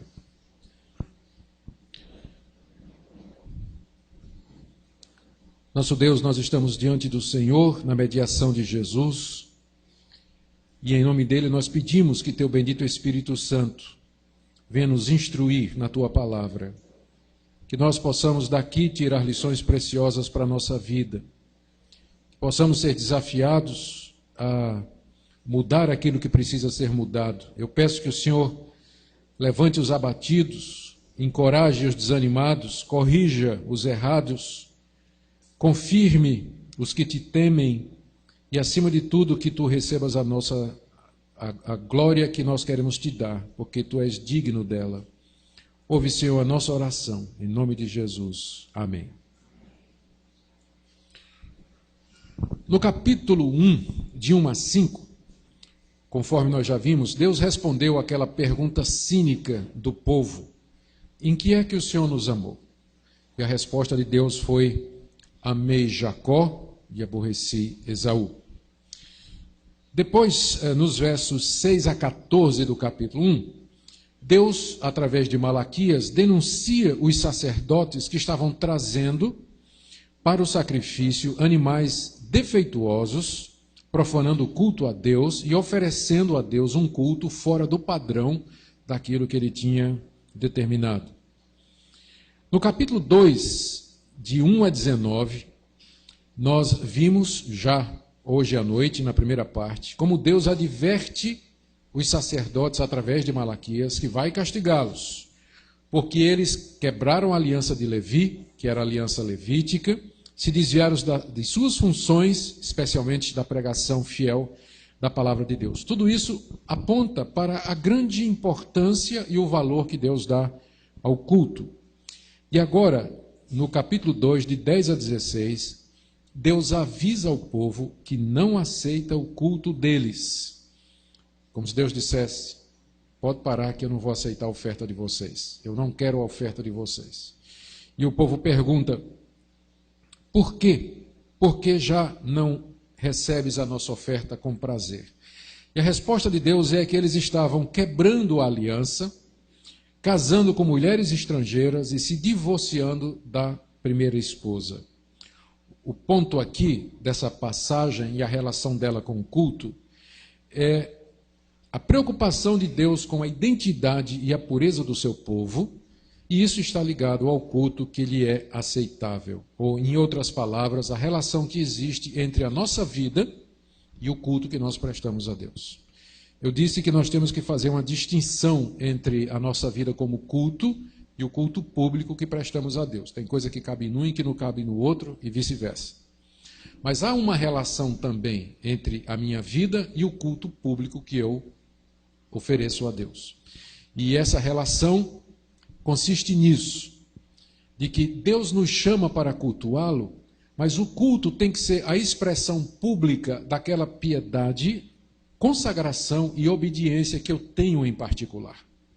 E só é aceitável a Deus o culto que lhe é prestado por pessoas que de todo o coração o amam e querem fazer a vontade dele. Senão é aquilo que nós chamamos de culto hipócrita. E aqui, Malaquias vai na mesma direção de profetas como Isaías. O capítulo 1 de Isaías é de fato uma peroração de Deus. Deus está increpando o povo e dizendo assim: quando vocês vêm aos meus átrios, quem é que convidou vocês? Eu não aceito os cânticos de vocês, não aceito os sacrifícios de vocês. Vocês vão primeiro lavar as mãos, purificar os seus caminhos, e depois vocês vêm e arrazoam comigo. Ainda que seus pecados sejam vermelhos como a escarlata, eles se tornarão brancos como a lã. Você encontra esse tipo de exortação em Isaías, no profeta Amós, no profeta Miqueias, em que essa relação entre a nossa vida e o culto é muito estabelecida. No Novo Testamento você vai encontrar, da mesma forma, Jesus dizendo aos seus discípulos, no Sermão do Monte, que se eles trouxerem diante de Deus a sua oferta e ali lembrarem que o seu irmão tem alguma coisa contra ele, que devia parar a entrega da oferta, sair, reconciliar-se com o irmão, voltar e continuar o culto. E nos livros, nas cartas que os apóstolos encontraram, essa relação também é percebida, especialmente na primeira carta aos Coríntios, capítulo 11, quando Paulo fala de que muitos dos membros da igreja de Corinto, porque estavam vivendo uma vida de embriaguez, uma vida de prostituição, e vinham participar da mesa do Senhor, eles estavam comendo e bebendo, na verdade, juízo para si. Por isso que Paulo diz que as pessoas têm que se examinar para participar da mesa do Senhor, porque participar de maneira indigna, e a indignidade aí seria uma vida em pecado, uma vida longe dos propósitos de Deus, isso só transformaria aquilo que seria um meio de graça, a ceia, num caminho de juízo e de condenação. Então você vai encontrar na Bíblia toda, do começo ao fim, esse princípio, que Deus quer que nós o adoremos e que a nossa adoração seja fruto de uma vida consagrada a Ele, de uma vida de obediência, de uma vida que é vivida de acordo com a sua vontade. E é disso que Malaquias trata aqui, nessa passagem que nós lemos. Aqui ele denuncia duas coisas da parte do povo e que influenciava o culto. Primeiro, o casamento com mulheres estrangeiras, mulheres que não eram do povo de Deus. Não era só uma questão de raça, era também uma questão de religião. Toda mulher judia só tinha uma religião, era o monoteísmo de Yahvé, era o monoteísmo do Deus de Abraão, de Isaac e de Jacó, era a religião do povo de Deus. Uma mulher que não fosse judia, amalequita, filisteia, cananita, ela teria uma outra religião, ela adoraria outros deuses. Então, não é um problema de etnia, casamento interracial, é um problema de casamento interreligioso, coisa que Deus havia proibido ao povo de Israel no Antigo Testamento, com muita clareza. Agora, o que estava acontecendo era que o povo estava casando outra vez com mulheres de outras nacionalidades e, portanto, mulheres que adoravam outros deuses. Essas mulheres estavam sendo trazidas naturalmente para suas famílias, para dentro do povo de Deus, e elas estavam participando ou indo participar do culto a Deus, quando isso, naquele tempo, não era permitido. O segundo pecado denunciado aqui era o divórcio. Divorciar-se sem nenhuma razão válida, só com o propósito de se casar com essas mulheres estrangeiras. Parece que até alguns sacerdotes estavam praticando isso também. Então, tudo isso aqui é denunciado por Malaquias no contexto do culto. E eu penso que esses dois assuntos são da mais alta relevância para nós hoje, não é? A questão do casamento misto, não é? Ou, quando eu falo misto, é do crente com descrente. E a quebra da aliança com o divórcio. Também o divórcio é um problema hoje muito sério. Vamos ver o que é que nós podemos aprender aqui hoje à noite, com a graça de Deus. Em primeiro lugar, então, a questão dos casamentos mistos, que vai do verso 10 até o verso 12. Malaquias começa, Deus, na verdade, falando através de Malaquias, embora aqui a palavra é do próprio profeta. O profeta aqui está argumentando com o povo, e ele começa com uma pergunta. A pergunta é essa: não temos todos nós o mesmo Pai? Não nos criou o mesmo Deus? Por que essa pergunta? Não tem uma resposta fácil, mas tudo indica que ele está querendo dizer o seguinte: o mesmo Deus que nos criou, nós, os homens judeus, foi o mesmo Deus que criou também as mulheres judias, as mulheres do povo de Deus, as mulheres israelitas. Então, nós temos todos o mesmo Pai, os homens e as mulheres do povo de Deus, e temos todos o mesmo Criador e o mesmo Mestre. Elas são parte do povo de Deus. Elas são parte da família de Deus. Elas estão diante de Deus tanto quanto nós. Não nos criou o mesmo Deus, o mesmo Pai. Desculpem, não temos nós o mesmo Deus, não nos criou o mesmo Deus. E aí vem a pergunta: por que, então, já que temos o mesmo Pai e fomos criados pelo mesmo Deus, por que então nós seremos desleais uns para com os outros, profanando a aliança de nossos pais? Então, o argumento de Malaquias é o seguinte: na hora que você repudia a sua mulher judia, não é? Você casou com uma israelita, que tem o mesmo pai que você, adora o mesmo Deus, foi criado pelo mesmo Deus, que fez uma aliança diante de Deus, porque é isso que o casamento é uma aliança que é feita entre um homem e uma mulher na presença de Deus, por isso que é chamado de aliança. Então, por que você seria desleal com ela? Ela é do povo de Deus, é sua irmã em Cristo, foi criada pelo mesmo Deus, invoca o mesmo Pai, mas você está sendo desleal com ela. Então, o argumento de Malaquias aqui é baseado na doutrina da aliança, de que Deus tem um pacto com o seu povo.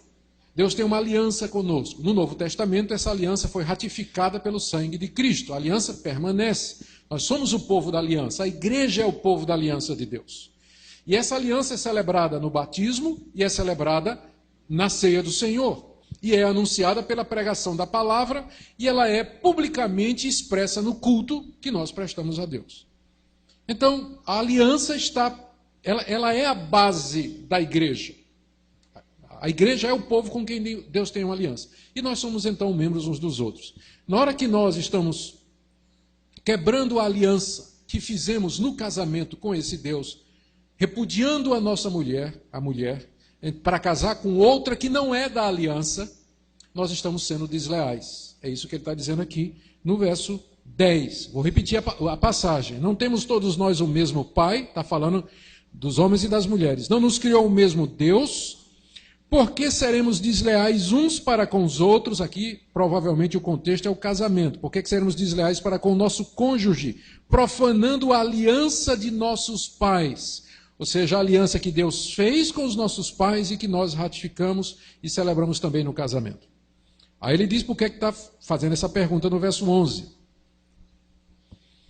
Judá tem sido desleal e abominação se tem cometido em Israel, em Jerusalém, porque Judá profanou o santuário do Senhor, o qual ele ama, e se casou com a adoradora de Deus estranho. Então, esse era o problema, não é? Tudo está resumido aí no final do verso 11, quando ele diz que Judá aqui é uma expressão que designa todo o povo de Israel, se casou com a adoradora de Deus estranho. Literalmente no hebraico, essa expressão, adoradora de Deus estranho, é filha de deuses ou de Deus estranho. E faz sentido. Nós não dizemos que somos filhos de Deus. Os pagãos também são filhos dos seus deuses. Então, o ponto aqui, a deslealdade que Malaquias aqui está apontando, é que os filhos de Deus se casaram com filhas de deuses estranhos, quebrando a aliança. Isso nos remete lá para Gênesis 6, vocês se recordam daquele episódio, em que diz que Deus se entristeceu grandemente e se arrependeu de ter criado os homens, porque os filhos de Deus começaram a casar com as filhas dos homens. Essa mistura. O problema não é que Deus é preconceituoso, nem nós. Trata-se de manter pura a religião que Deus nos deu. E uma vez que essa religião é enfraquecida com a entrada de pessoas na família que não partilham da mesma fé, pode haver, então, o enfraquecimento da religião. Imagine o que é criar os filhos, você crendo em Deus e no Evangelho e no Senhor Jesus, mas a sua esposa ou o seu marido não. Levar para a igreja, instruir, educar, enfraquece o cristianismo, enfraquece a igreja à medida que existe essa mistura. Eu preciso ter cuidado aqui para não dar a impressão de qualquer preconceito, desprezo ou pensar que nós somos um povo superior aos pagãos, porque isso não é verdade. Nós somos seres humanos iguais, passamos pelas mesmas necessidades, mas a questão é que eu tenho uma religião que eu considero a coisa mais importante da minha vida e que eu gostaria que meus filhos andassem nesse caminho e que eu preciso de alguém que pense como eu para educar os filhos no caminho, conduzir a família nesse mesmo caminho. Se trata disso. Eu não consideraria o fato de que uma pessoa crente casa com uma pessoa que é descrente como sendo um pecado passível de uma disciplina da igreja. Bota para fora da igreja. Eu não acho que chegue a esse ponto. Mas eu acho que, no mínimo, é necessário orientação e alertar sobre os riscos que se correm. Eu sei que muita gente vai dizer assim, pastor, mas no meu caso, eu casei com uma mulher que não era crente e depois ela veio para a igreja. Para cada caso em que isso funcionou, eu lhe mostro 3 em que não funcionaram. Não, mas eu ganhei meu marido para Cristo. Você ganhou, mas eu conheço 5 que não ganharam, que vivem no inferno. Tive uma dificuldade muito grande. Então, é um risco. Não é? Eu estou tentado a dizer, é tentar a Deus, dizer assim, Deus, eu sei que o Senhor não gosta, mas eu vou casar com ele na esperança que o Senhor vai convertê-lo. Estou quase dizendo que isso é tentar a Deus. Mas não vou dizer não. Tá perto, mas eu não vou dizer. Mas que com certeza não é o caminho, com certeza não é. Eu sei que aí vão aparecer os argumentos. Pastor, mas não tem homem na igreja, né? Os homens que tem na igreja já está tudo ocupado, né? já tem namorado, já está casado e tudo mais. O que às vezes acontece é que a gente coloca o casamento como sendo a coisa mais importante da vida da gente. A gente coloca o seguinte paradigma: eu só serei feliz se eu casar. Se eu não casar, eu serei extremamente infeliz. Então, tem pessoas que fazem ou colocam o casamento como sendo a fonte da sua felicidade. E eu penso que o erro é aqui. Tem muita gente que teria sido mais feliz se não tivesse casado. A Bíblia contempla a possibilidade do dom do celibato. Uma pessoa ficar solteira e pura, não é só ficar solteira, é ficar solteiro e puro. Né? A Bíblia contempla a possibilidade do celibato como sendo uma alternativa para o cristão. 1 Coríntios capítulo 7 fala claramente a respeito disso. Jesus também se referiu a isso em Mateus 18, quando ele fala dos eunucos, ou de pessoas que estão preparadas para viver dessa maneira. Então, o que eu quero dizer é que casar não é uma coisa tão primordial da sua vida que você esteja disposto a quebrar a aliança com Deus para conseguir isso. Pode ser que o resultado não vai ser o que você esperava. Então, é isso que Malaquias está dizendo aqui. O alvo de Deus é que nós tenhamos famílias fortes, uma religião forte, uma igreja forte, e para isso nós precisamos então procurar alguém que creia como nós cremos no mesmo Deus e que esteja dedicado também ao serviço a Deus como eu estou. No caso aqui, no verso 11, Malaquias chama de abominação e profanação. Está aí, veja aí, são essas duas palavras no verso 11. Judá foi desleal, porque foi casar com adoradora, filha de Deus estranho, cometeu abominação e profanou o santuário. Por que profanou o santuário? O santuário era o local onde o culto se realizava.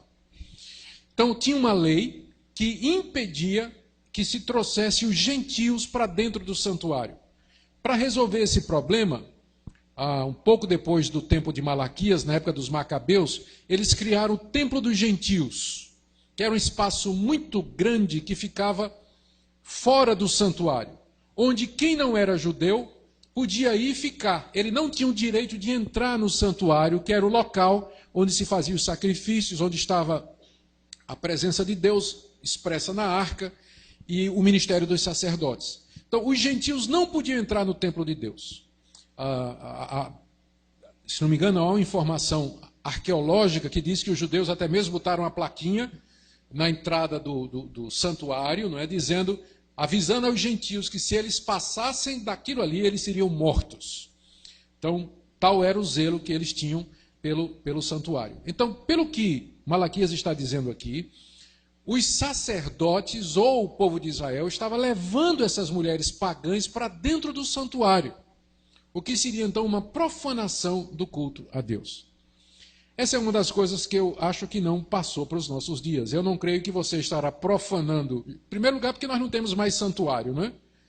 O povo de Deus é o santuário de Deus. Nós não temos mais um local, um edifício, uma construção que a gente chame de santuário, porque isso era o templo do Antigo Testamento, que era simbólico e típico da igreja. Nós não temos mais um santuário. E também Deus acabou com essa separação entre judeu e gentio. Qualquer pessoa em qualquer lugar que professe o nome de Jesus em espírito e em verdade, esse é povo de Deus, independente da sua raça.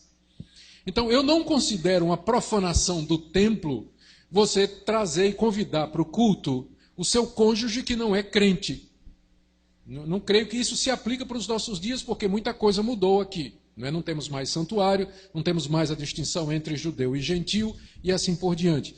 Todavia, o princípio permanece o mesmo. A gente pode não chamar de profanação, mas com certeza não vai ajudar o fortalecimento da igreja. Pode trazer para ser evangelizado, ouvir a palavra de Deus, se tornar um de nós. Amém. A igreja abraça, chama, quer e traz a todos.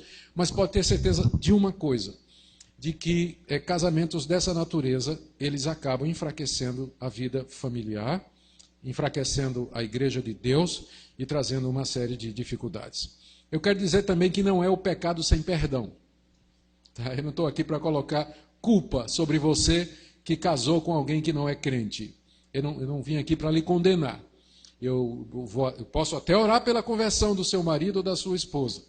Mas eu acredito que o que você poderia fazer era pelo menos se conscientizar de que talvez não tenha sido o melhor caminho. Deus, na sua misericórdia, Ele transforma os nossos erros e os usa para a sua glória.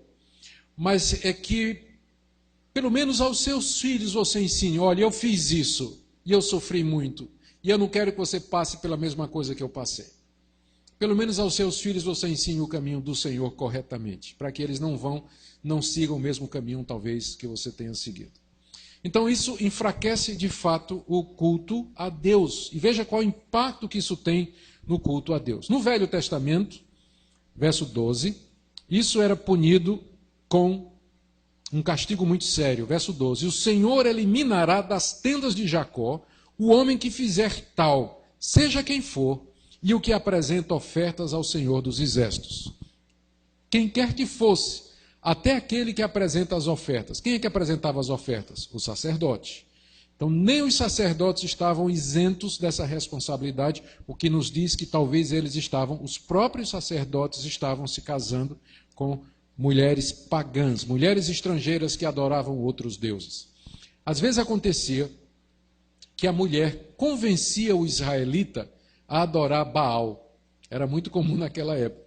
Ninguém subestime o poder feminino. Não é?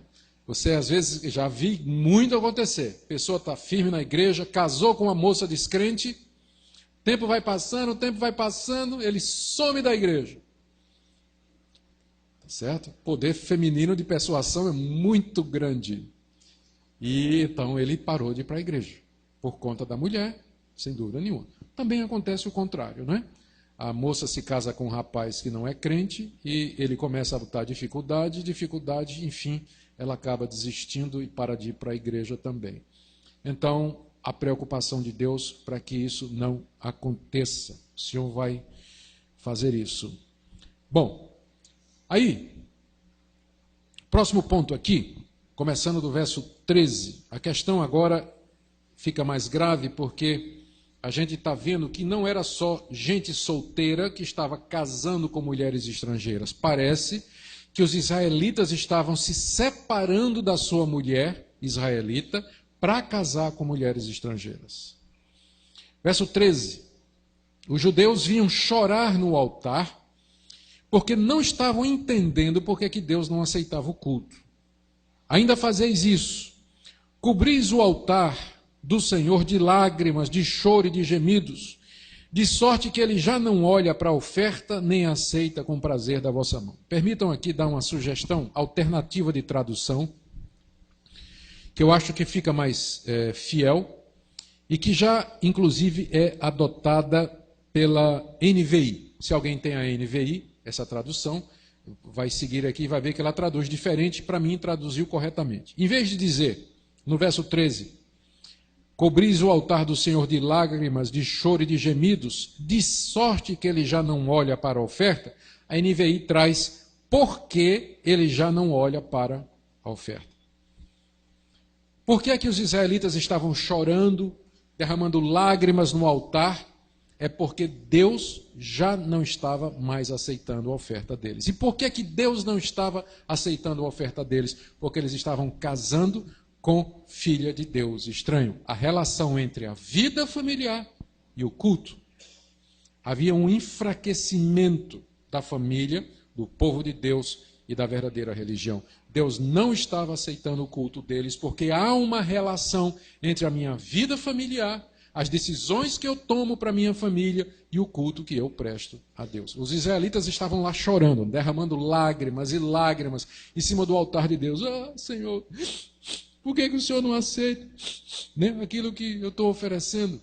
E Deus diz, porque você está profanando o meu santuário, porque você casou com filha de Deus estranho.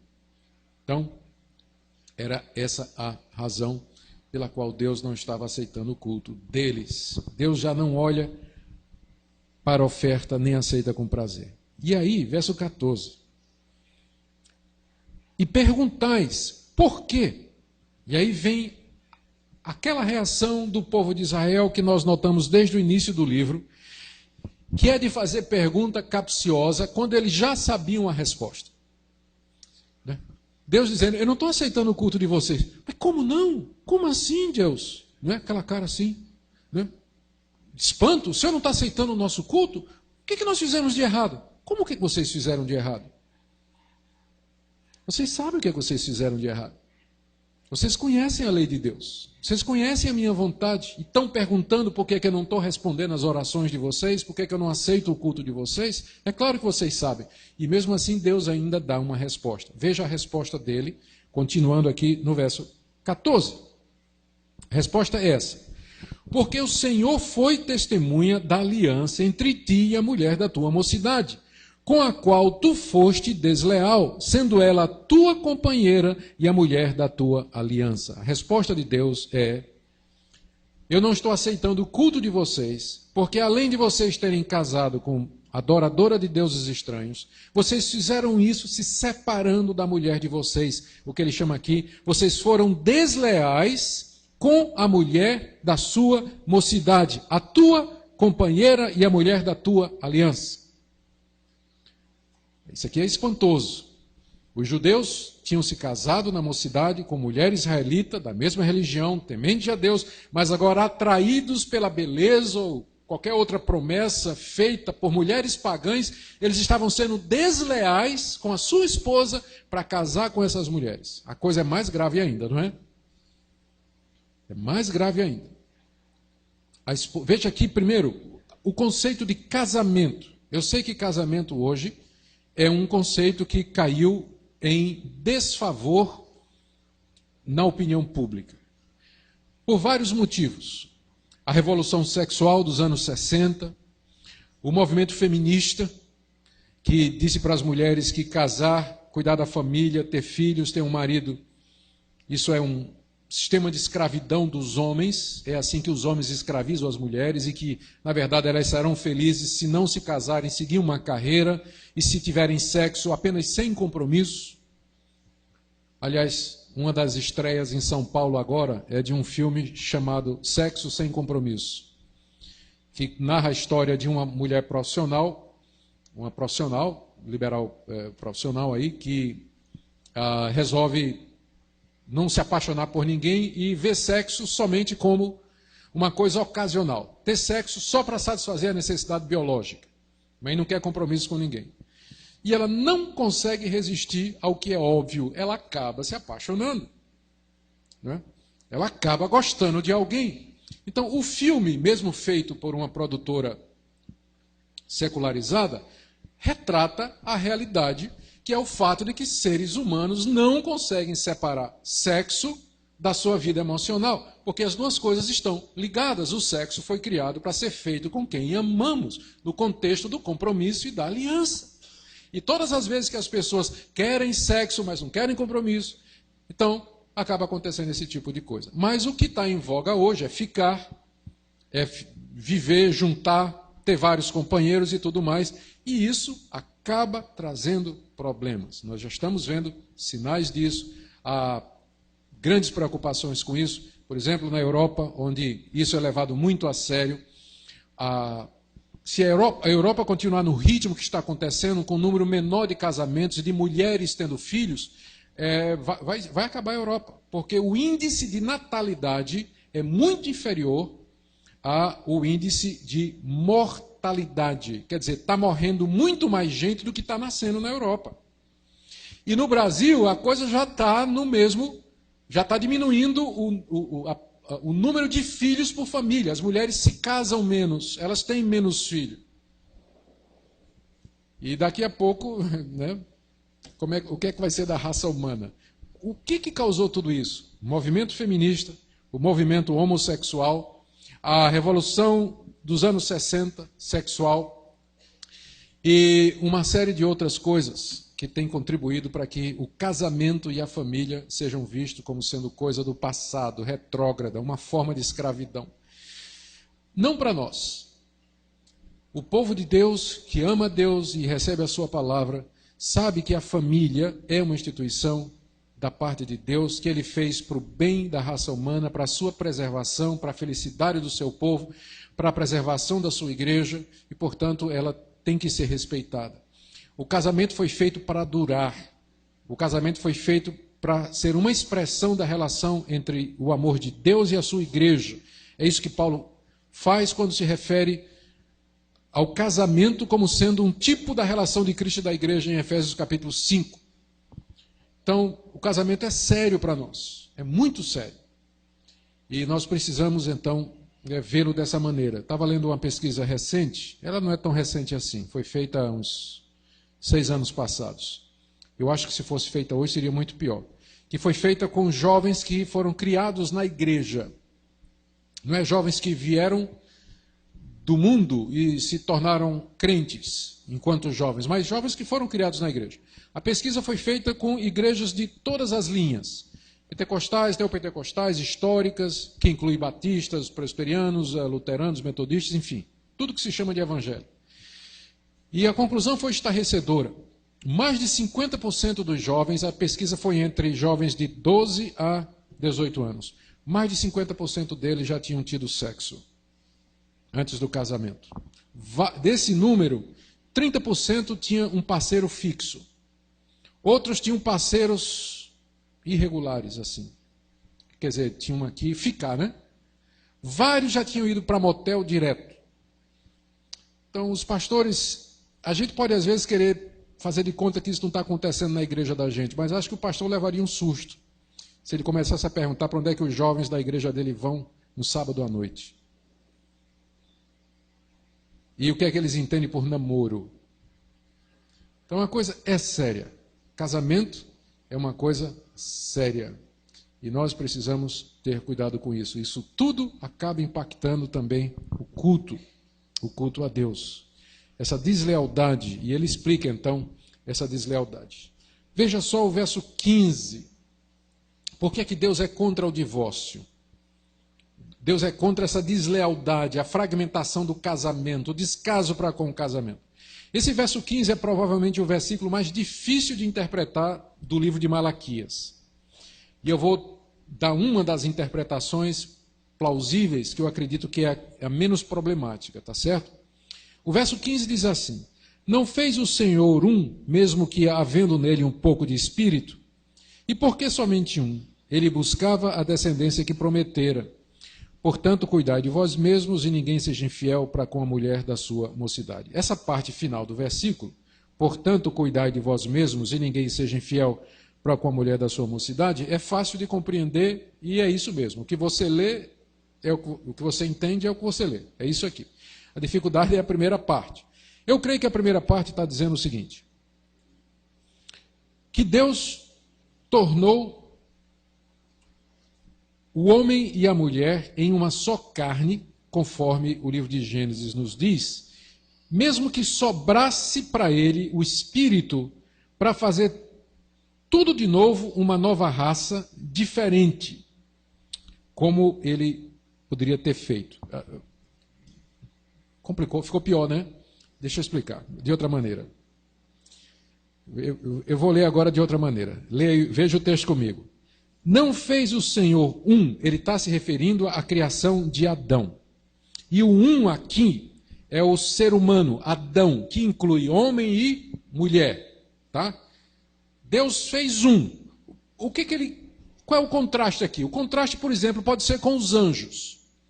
Quando Deus criou os anjos, Deus já criou os anjos no número determinado e final deles. Existem hoje tanto os anjos quanto existiram no dia em que Deus os criou. Se Deus criou 3 bilhões de anjos lá na eternidade, hoje existe 3 bilhões de anjos.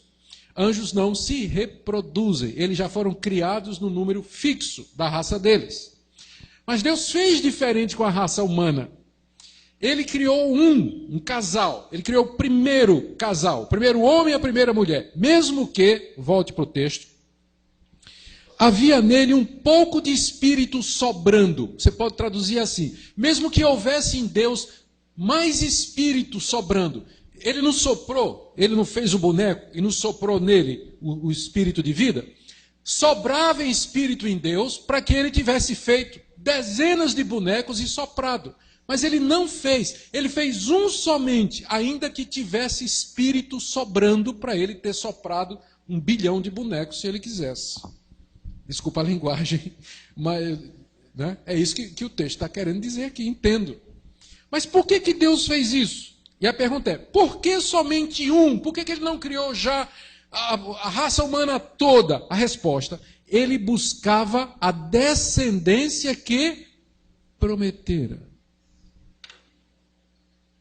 Por que Deus criou assim? Porque Deus havia planejado desde a eternidade que através da linhagem humana viria aquela descendência na qual seriam benditas todas as nações da terra. É por isso que ele fez um casal que se reproduz, que se reproduz, que se reproduz, até virou descendente de Adão e de Eva, que esmagaria a cabeça da serpente. Por isso que a família é importante. Ela faz parte do plano redentor de Deus. E é por isso que ele é contra o divórcio, porque o divórcio quebra isso. É por isso que ele é contra sexo antes do casamento. É por isso que ele é contra qualquer coisa que diminua o valor da família. A conclusão está aí, não é? No final do verso 15. Portanto, cuidai de vós mesmos. Fica atento. A família existe por isso. Deus instituiu a família com esse objetivo soteriológico, escatológico, faz parte do plano dele. Cuidai de vós mesmos, e ninguém seja infiel para com a mulher da sua mocidade. Agora dá para ver, né, o verso 16. Porque o Senhor Deus de Israel diz que odeia o repúdio. Essa é a única passagem da Bíblia onde nós temos a expressão do que é que Deus sente com relação ao divórcio. Repúdio aqui é o divórcio, é você repudiar a sua mulher, repudiar o seu marido. Não quero mais, vai embora, você segue o seu caminho, eu sigo o meu. Deus diz que ele odeia o repúdio. Por que ele odeia o repúdio? A resposta está no versículo anterior. Porque desde o início ele fez homem e mulher, uma unidade, uma biunidade. Por quê? Porque ele queria a descendência que ele prometera. E cada vez que na igreja há o repúdio, o divórcio, a separação, isso é um golpe no plano de Deus, no propósito de Deus. Isso vai contra, milita contra o ideal de Deus. Nós sabemos os efeitos do divórcio, da separação, do repúdio, nos filhos, na família, na sociedade. O próprio mundo lá fora sabe disso. De vez em quando sai reportagem aí dizendo, né, que os filhos de pais divorciados, eles é quem mais sofrem. As pessoas divorciadas, até que, mesmo que elas possam depois ter um casamento que seja melhor do que o primeiro, mas sempre vai ter as sequelas e assim por diante. Deus odeia o repúdio. E não só o repúdio, ele diz aí, também aquele que cobre de violência as suas vestes.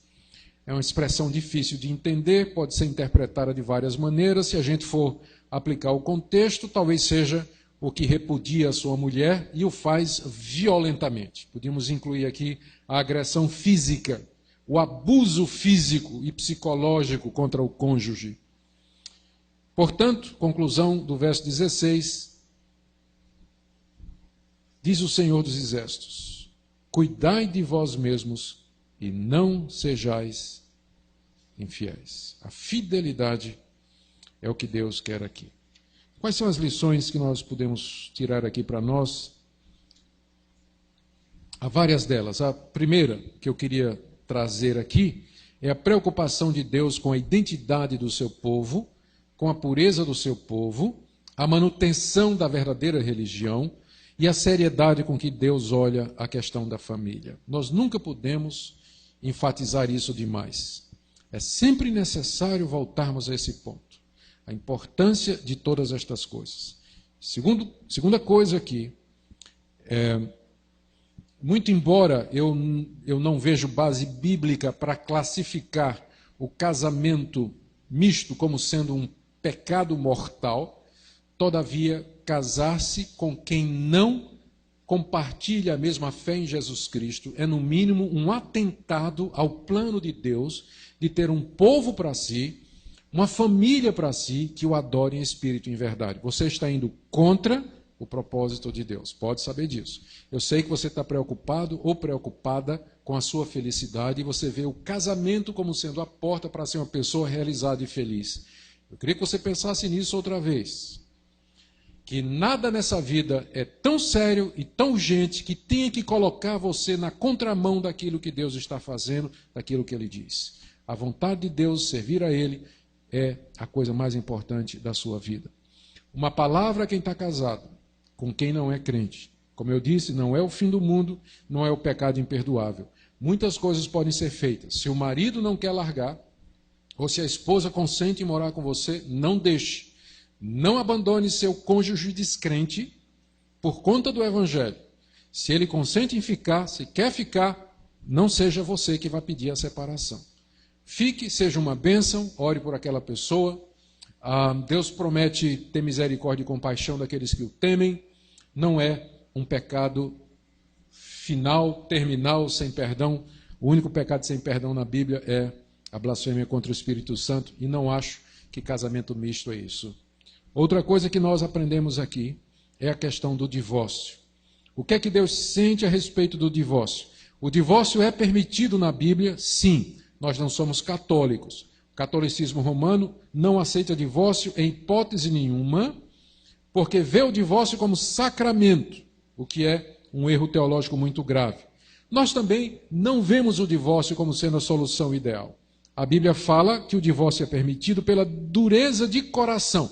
E no meu entendimento, e eu não estou sozinho nessa compreensão, há somente duas situações em que o divórcio é permitido na Bíblia. O primeiro é quando há adultério, comprovado, adultério. E mesmo assim, isso não significa que o divórcio é obrigatório. Quando eu estou tratando com casos em que houve adultério, e as pessoas vêm conversar comigo, e o caso é adultério, a minha orientação nunca é, em primeiro lugar, eu conheço um bom advogado, vamos levar isso e resolver o assunto, vamos proceder à separação. Não. O primeiro tratamento é, se há arrependimento, se há mudança de vida, se há reconhecimento da parte culpada e se a parte que foi traída está disposta a perdoar e tentar conviver. A reconciliação, o perdão. Conheço vários casos em que isso funcionou e funciona até o dia de hoje, de uma restauração. Então, o fato de que houve adultério não obriga o divórcio. Se, porém, a parte ofendida não consegue conviver, e eu compreendo, e Deus compreende, então ela pode pedir o divórcio, mas só nesse caso. E ela pode casar outra vez. No caso, segundo caso que eu entendo que a Bíblia fala, é quando há um abandono obstinado da parte do descrente. 1 Coríntios capítulo 7, quando Paulo diz, se o descrente quiser se apartar, que se aparte. Nesse caso, não está sujeito à escravidão, nem o irmão, nem a irmã. O abandono aqui é o abandono irremediável, que não tem solução. A pessoa simplesmente foi embora, largou lá, abandonou a mulher, abandonou os filhos, abandonou o marido, os filhos, e simplesmente foi embora. Então, não sendo possível a reconciliação, então o divórcio, nesse caso, é permitido. Fora estes dois casos, eu não conheço outros em que a Bíblia permite. Eu sei que no período de perguntas e respostas, vocês vão trazer as exceções, não é? Então, nós vamos esperar o período de perguntas e respostas para responder a isso, porque eu preciso terminar aqui. Por que que isso tudo é importante?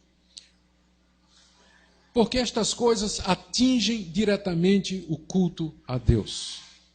Uma igreja marcada por lares divididos, casamentos desfeitos, filhos que não são criados no caminho de Deus, é uma igreja fraca. E o culto, portanto, não é um culto do qual Deus se agrada. Um culto que seja digno de Deus, oferecido por um povo que o ama de todo o coração e que o ama acima de todas as coisas. Como eu disse, tudo isso desemboca no serviço espiritual que nós prestamos a Deus como comunidade. Da mesma forma que o casamento misto não é o pecado imperdoável, o divórcio pela razão errada também não é o pecado imperdoável. Há perdão, há reconciliação e há restauração. E nós sempre podemos começar de novo. Eu sei que há consequências, graves às vezes, elas têm que ser suportadas. Mas é para que nós nos lembremos que a obediência traz a bênção, mas a desobediência traz consequências também. É isso que a palavra de Deus nos ensina. Vamos orar então aqui, meus irmãos, encerrando essa noite. Eu quero pedir, Senhor, agora, pelos casamentos e pelas famílias aqui representados. Eu quero pedir, Senhor, em primeiro lugar, pelos maridos que são responsáveis pelo lar. Eu oro por eles para que sejam sacerdotes, líderes espirituais. Oro pelas esposas, ó Deus, que lhes dês fidelidade, compromisso contigo. Oro pelos solteiros, aqueles que gostariam de casar, mas não tiveram oportunidade. Satisfaz o seu coração em ti para que não façam loucura e não desobedeçam a palavra de Deus por prazeres momentâneos, aventuras que só trarão de sabor ao final. Senhor, guarda os namorados, ó Deus, aquele casal que está envolvido em intimidades, ó Deus, reservadas para o casamento, tenha misericórdia. Livra os nossos jovens, ó Deus, das tentações mundanas. Oro por aquele casal que está brigado com desavença, que não dorme na mesma cama já há tanto tempo. Ó Senhor, tenha misericórdia do teu povo, para que tu sejas honrado e glorificado quando o teu povo é feliz, quando o teu povo está forte, o teu povo está alegre, tu recebes toda a glória. Portanto, envia o teu Espírito Santo, cura, restaura, transforma, Senhor. Dá-nos, de fato, famílias fortes, para que a tua igreja, o teu povo, seja instrumento teu aqui nesse país. Em nome de Jesus. Amém.